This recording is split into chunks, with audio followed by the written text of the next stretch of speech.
Welcome to our Apix video presentation. Today we are going to briefly explore some uses of the Komodo mini dolly.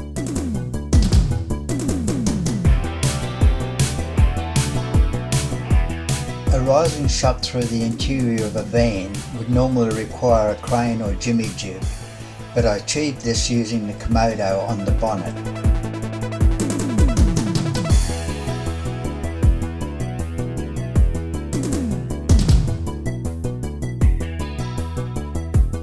Following the rising shot, I then used the side panels and windscreen to see how the Komodo performed on them.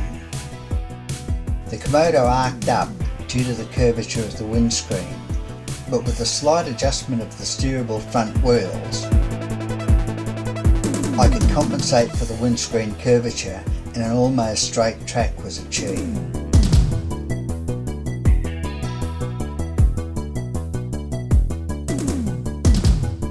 In a tight situation where using a track and dolly would have been difficult, if not impossible, the rough top of the concrete block wall was covered with a piece of shelving, giving a smooth surface for both push-in and travel.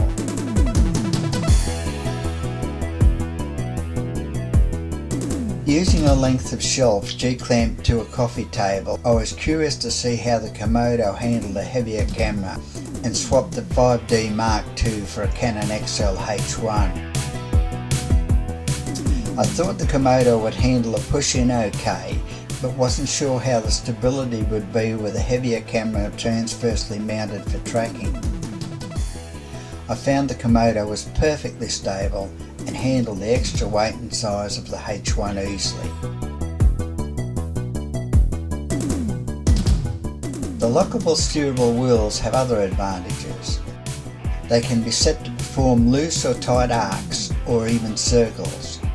This allows for whip pans in a tight area over 180 degrees, or even full circles on a freestanding platform.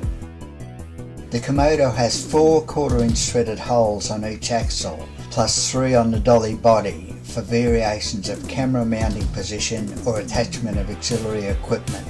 I hope you've enjoyed today's Apix presentation. For further information about any of Apix's extensive range of photographic equipment, visit their website www.apix.co.nz. Thank you for watching. This has been an Oakenshield Films presentation.